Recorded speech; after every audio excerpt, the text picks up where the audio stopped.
Buongiorno, grazie di essere venuti alla conferenza stampa di Joker Folie a Deux in concorso.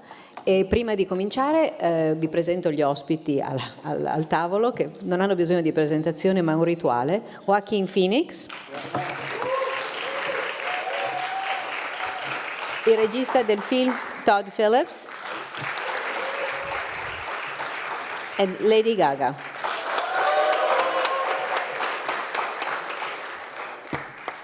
And before I give you I start with a question for Todd. Todd, how does it feel 5 years later with a Golden Lion to be back with this film, with this character? I mean, it feels, is this working? It feels... Push the button. There it is. It feels, wait, there it goes. Let me start over. It feels right. It feels correct to be back in Venice. It felt like the logical launching off point for us for this second film. We have a very strong feeling towards Venice and what happened last time, not just obviously winning the festival, but just the way the film was treated. But I will say on this one, I'm a little more nervous, and I think it's a lot easier to come in to something as the insurgent as opposed to coming in as the incumbent. And so there's a lot more expectations on a second film. And so, yeah, there's definitely a sense of more nervousness than I had with the first one. Can you talk a little bit about the transition between the two films? And now the music is what bridged Joker and this film. And the music was also intrinsic to Joaquin's character in the first one. Well, yeah, it's something that Joaquin and I talked about all the time on the set of the first movie, was this idea that Arthur has music in him. And I think, you know, if you remember the first film, there are moments where he is just dancing for whatever the reason be. He's sort of a way of expressing what he's feeling. So, you know, and Hilder's score in the first film is really such almost a character in the first film, another character. So it always was really a huge part of it. And then Joaquin, well, you want to take over and to talk about a dream that you had? No, thank you. Oh, please. No, I mean, so it felt like a logical launching off point is to continue with that idea of music and with Arthur and what music means to him. So then as we started writing the screenplay, not to keep going on, but he's not talking right now, but he will. Okay. When it started taking a shape with actual musical elements, we said, oh, well, my God, imagine if we get Lady Gaga, an actress who obviously brings music with her, it just felt right.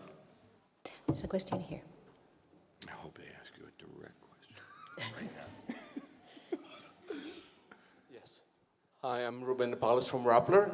Congratulations on the film. It's what a great surprise that it works as a musical and as a psychological drama. So my question for each of you, for Todd, talk about the song selection, because it's great, it's perfect, it's ironic, that's the song selection.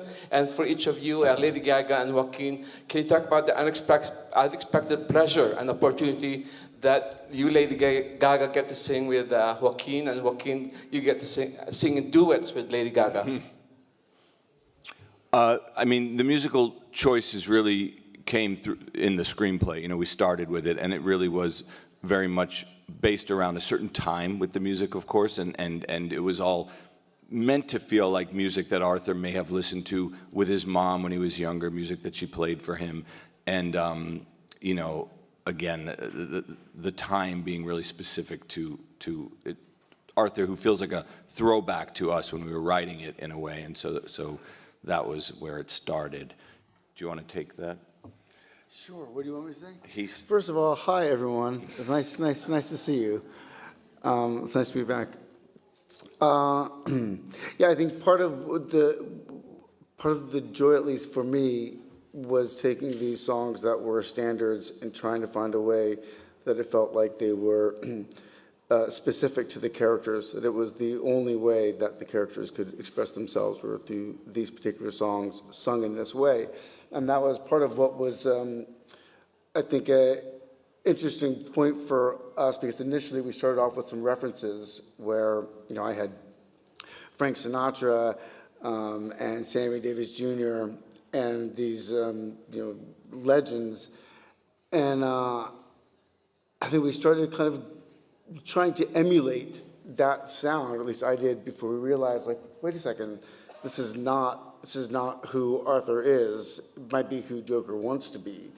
And so that was, I think, a point, at least for me, where it felt like something really clicked, where we took these standards and decided to do kind of our own understanding of them or interpretation. And Gaga was really, Stephanie or Gaga? I can't, sorry. Stephanie was really, early on, she was like, oh, we're going to sing live. And I was like, no, we're not. Or you can sing live if you'd like, but I'm not. And ultimately we did it, yeah. And it was really the only way. I mean, not only did we sing live, but every part of the recording was live. We didn't sing to completed tracks or to click track. We were working with a pianist, on set. So each take was a different version of the song and of singing the song. So that felt really exciting. I think it created an energy that was necessary, at least that I felt was necessary. Hi, everybody. Hi, I did what you did. Yeah. Hi, everyone. It's so nice to see you today. I think the way that we approached music in this film was very special and extremely nuanced. I wouldn't necessarily say that this is actually a musical in a lot of ways. It's very different. The way that music is used is to really give the characters a way to express what they need to say, because the scene and just the dialogue is not enough. So, like Joaquin said, we did a lot of this live, and in a lot of ways, the pianist that was on set with us was sort of like an actor off camera in the scene with us. And we worked really hard also on the way that we sang. And for me, it was a lot about kind of unlearning technique and forgetting how to breathe and allowing the song to completely come out of the character. And, like Todd said, he always felt like Arthur had music inside of him. And I think for me, I really wanted to help execute Todd's vision for what this could be with music. There, question there. Italy. My question is about the makeup. That's very important in the movie because it shows us the distinction between Arthur and the Joker. And also to Lady Gaga, if you decide by yourself the makeup, or you use it was already right in the script, you have already some indications about it. You should take this. Todd did my makeup. It was actually a totally collaborative process. We all worked together, and everything visually in the film, I feel like, was made like a painting, from the music to the wardrobe. Joaquin, you said it on set once, like it's all conspiring. So we worked really, really as a team. Anyone wants to start on makeup? Oh, I think she ended, yeah. Okay, there's one here. Right? Oh, boy, it's gonna be a tough one. Greetings. Stephen Schaefer, the Boston Herald. Oh, hi. Congratulations. Just awesome, kind of mesmerizing, audacious movie. And it made me think the two of you are like a team collaborating on this first one and now this one. Why do you think the first one resonated the way it did? Isn't it, like, Joaquin, the biggest hit of your career, financially, popularity-wise? Yeah, undoubtedly, by far. Well, I would like to say that, thank you so much, but there are several people that are collaborators on this, and certainly Scott Silver, who's not here and who's more shy of doing these things than I am, is really Todd's partner in crime on this and building these films together. I think it's fair to say. So I feel like he deserves acknowledgement. Yeah, a little. Just a little bit. Just a little bit. No, we'll never mention him again. That's all he gets. But I honestly, I don't know. I'm not sure why it resonates with people. And I think different people are attracted to different elements of the film. That's what I'm always surprised by, is when people do talk about it. Every Yeah. person seems to kind of highlighted it, right? Yeah, I mean, I think some people saw it as a straight-up comic book adaptation, and other people saw it as something different, something a little more, so to speak. And I don't know either why it resonated. I mean, movies tend to hold a mirror up to society, and I think it was of that moment. It felt very timely. So, but as far as, in relation to this film and us working together, I knew, Joaquin is not necessarily going to do a sequel to anything ever. And I knew that we spoke about if we really were going to do it, because we had joked about doing one while we were making the movie all the time, but if we were really going to do it, it had to scare him in the same way the first one did. It had to feel, you mentioned audacious. It had to feel audacious, and it had to feel like we were really swinging for the fences with something different. So that was our directive also a little bit. It was like going in and going, how could we make something as unexpected as the first one, even though it's a sequel, And for Stephanie, what made you want to belong to that world? Actually, it was the first film. The first film really deeply moved me, and I loved it so much. Todd did a beautiful job making it, and Joaquin's performance, I feel like, shared something that was really kind of like set the bar extremely high. And I think, sometimes when stories are told about people that are maybe misunderstood by society, the director gives you a chance, the actor gives you a chance to really take a hard look at that world in a deeper way. And I felt like when I watched the first film that I got to understand and see something that I may have never seen before. So that's why I did this movie. She's been holding for a while.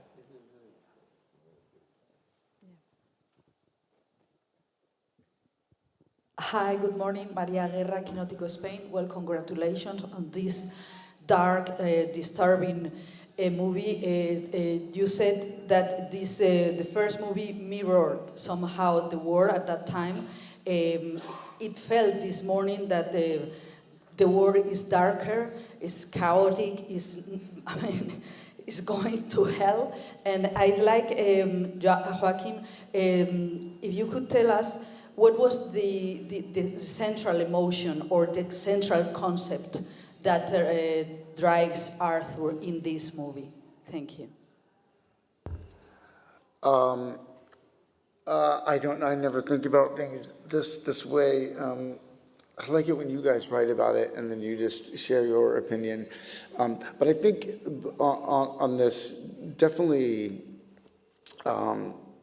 simply love. I think the quest for love and that kind of safety that I think he yearns for and has yearned for is a big propellant on this one. Is that fair to say? Yeah, and despair always. But yeah. Here. Hi, congratulations on the movie. I'm Janet Napales from GMA7. Joaquin, can you tell us about the dream that you had that inspired this movie?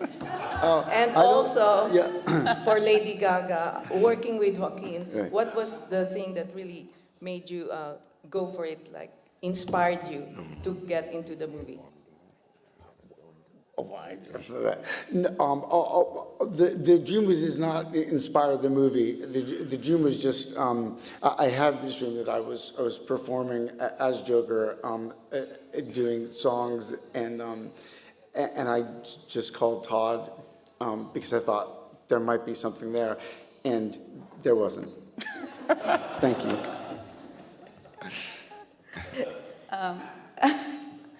I would say working with Joaquin was a total breeze. I actually really enjoyed it, and it was a completely different experience than any one that I'd ever had before with an actor. He's incredibly loose and free, and I think I learned very much that going on set with a preconceived notion of what we were going to do was kind of the wrong idea, and I think we all really thrived in the moment and in the chaos of it all. This is such an interesting story, the way that Todd tells this story. I think if you're imagining what this movie is like, and then you go see it, you'll realize that you couldn't have possibly thought of it on your own. And in order to make that happen, we had to find it every day. And what was the truth? What was the honest moment in each scene? And how did it tell a story that, quite frankly, I think we really want all of you to decide for yourselves when you see the film what it means to you, instead of deciding it for you. I have a question for Todd. How did you mediate the realism of the first film? I mean, some of the strength of the film was those very realistic images and the greatness of the city, with the stylization that comes with a musical form. This is not a musical, but it has that component. Yeah, but I think visually, stylistically, it exists in the same world as the first film for a lot of it. And then when we break out of it for certain things, we're breaking out of it with the freedom of Arthur's imagination and where Arthur would take something. And again, Arthur in the first film, to me, beyond having music in him, had a romance to him. He had panache, he had style, even though you didn't really see it. So I think what the musical elements in this film enabled us to do visually is to kind of lean into that style. But again, to me, it's all informed through his eyes,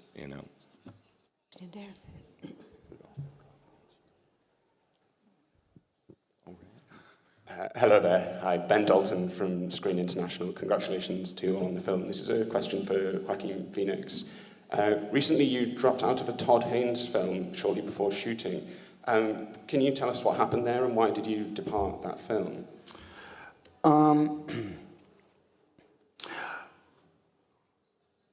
I think if I do, I would just be sharing my opinion from my perspective, and the other creatives aren't here to say their piece, and it just doesn't feel like that would be right. I'm not sure how that would be helpful. So I don't think I will. Yeah. Thank you. This one there. Him right there. Good day, my name is Uras Kribaev, 98 Magazine of Kazakhstan. My question goes to Todd Phillips. This morning I really much enjoyed watching the second movie, and this made me wondering, should we expect the third movie about Joker anytime in the future, or should we expect another movie about somebody within the universe you've already built? Thanks a lot. Did you see the movie?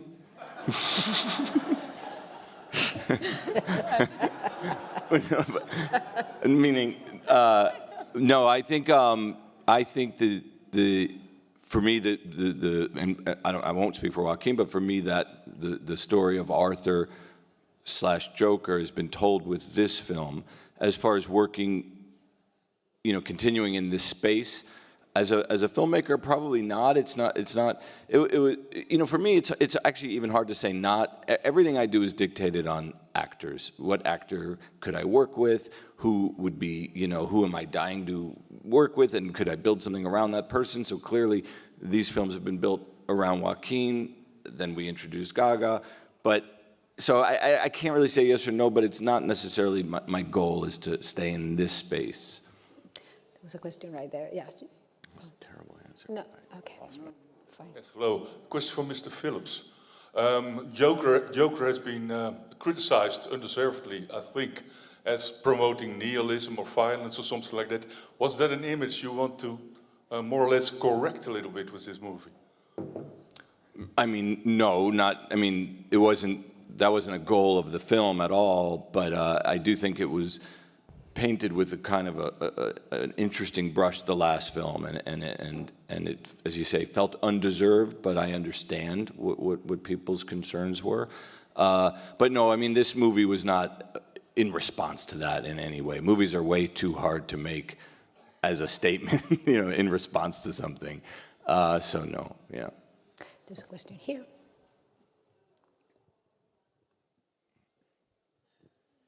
Thank you. John Bleasdale. I'd like to ask Joaquin Phoenix a question, if I may. In the film, once more, you have a real physical preparation for the role, which, if anything, looks incredibly striking. I wanted to ask you how you went about that, and if at some stage you'll think, all right, I can't physically do this anymore, it's too dangerous. Good question. It's not really that dangerous. I mean, we work with the doctor, and but I mean, really, I'm thank you for the question, but I'm not going to talk through like the specifics of the diet because I just think nobody really wants to hear that. But this time it was right. This time it felt a bit more complicated just because there was so much dance rehearsal that we were doing, which I didn't have last time, and so it felt a bit more difficult. But no, it is safe. But you're right. I'm now 49. I probably shouldn't do this again. It's probably it for me. Yeah. And Stephanie also lost a lot of weight. I did. Yeah. I did. I remember we were first, I met you and then we did some rehearsals, and then you went away for like a month, and then you came back and you lost a lot of weight. And it was really impressive and seemed very difficult. Thank you. We... It's on. Oh. She's not familiar with microphones. I think we transformed into our characters over a period of time, and we continued to, hone in every kind of detail. But I would say preparing the waltz that's in the film was really, really special. We rehearsed for like a few months, and it's interesting. It's a waltz that kind of falls apart, and it's a really nice expression of this very strange love between the two of them. He did great on set. We fed him blueberries when he was really hungry. No, I think the waltz it's a great example of what it was like making this movie, because we rehearsed for a couple months, and then like 10 days before we shot it, we just radically altered the entire choreography, and we worked with this amazing choreographer, Michael Arnold, and but I think it's like indicative of what the process was like with everything that we were doing, where we would really work on something and choreograph it and then throw it out. Yeah. No, it was kind of the beauty of the whole thing was, you can learn a song, you can learn a routine for a dance, you can drill something over and over again until you have it nearly perfect, but that's not always the most honest thing to do on camera. So I feel like, we put in a lot of the work, but the joy of filming, I think, was that when we got there, we just kind of threw it all away and saw what happened when the camera was rolling. So she's been waiting for a long time. Is it on? Hello, my name is Tiziana Arico from the Austrian Television. So as Todd said before that he was kind of nervous to make a sequel, I was nervous since the last 5 years. And I wanted to ask you, Joaquin and Todd, what were the biggest challenges in creating this sequel, which is not a comment, but is a sequel as well? Don't say me. She already said, she said you. Oh, she did? Yeah. She said Joaquin and Todd, but... No, I meant you don't say me. Oh, right. The most difficult thing was dealing with it. No, but it's. Don't say it's true. It's true, and it's not true. It's no, not I mean true. it's just hard. Again, more so expectations. You even in the studio, and dealing with a larger crew and bigger budgets and all that thing. You just have a different pressure on the movie. What I really loved about the first movie, the making of it, was we flew under the radar as under the radar as you could for a movie called Joker, but pretty much nobody knew what we were doing, and we were off making this little film, and you know, it's so the hard part of this is you feel the eyeballs on you as you're, you know, even writing the script. People are making things up on the internet about what it's about, or people are expecting it to be this or that. So that's for me as a filmmaker kind of a difficult thing to navigate. But I think sometimes what's most difficult is just stopping the noise in your own head. And you just get so caught up in second guessing yourself and doubts and all these things that have nothing to do with the moment after you hear action. And I think there's something that happens where all of that goes out the window, right? And part of, you have to have that anxiety and that fear because it motivates you and you think about every possibility. But at some point, we weren't making a sequel to a movie and we weren't considering those things. It was just what we were experiencing in that moment.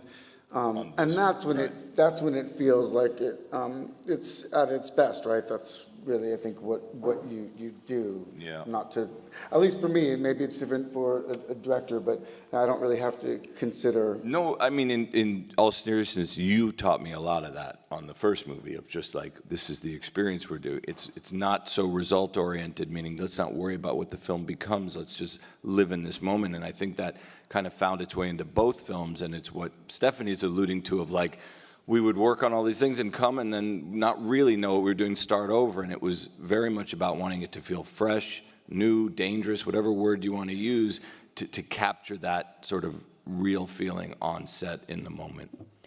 But I think he had a lot to do with that for me.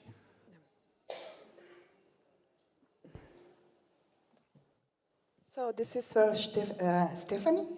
Stephanie, I read somewhere that step by step you want to change the world and to put one palette after the other. Can you tell us in which sense? And for Joaquin, how many pounds did you lose for the role? I'm from Mexico.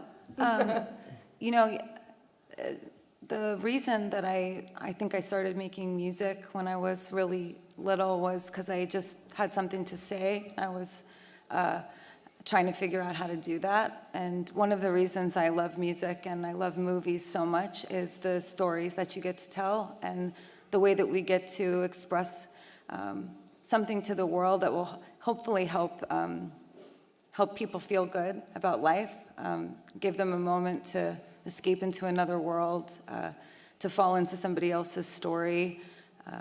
So to me, when I hear you say that, I must have, it sounds like I said that when I was in my 20s, that I wanted to change the world.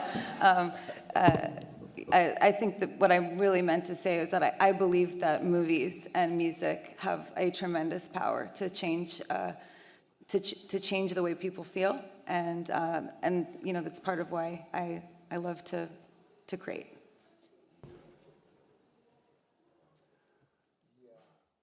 Hi. Well, I don't know. I don't remember. And I was feeling like I know I was responsible last time for talking about it quite a bit because it's difficult to do, and so you can't. It becomes your obsession, right? Because as you're working through and trying to get to a certain weight, and so then you can't help but talk about it. And then it just sounds like as an actor just talking about like how much weight they lost. And so by the end of that run, I was like so sick of myself and angry at myself for making such a thing of it, because part of it is like, you just do what you're fucking supposed to do. And there's like, that's it. But I fell into this like trap of talking about it. So this time I was like, I'm not going to do that this time. So I won't, but it was 47 pounds. No, I'm joking. No, I don't know. I'm really sorry, but they came to call me twice, so we ran out of time. Thank you so much. Thank you. Thank you all. Thank you. Thanks for being here.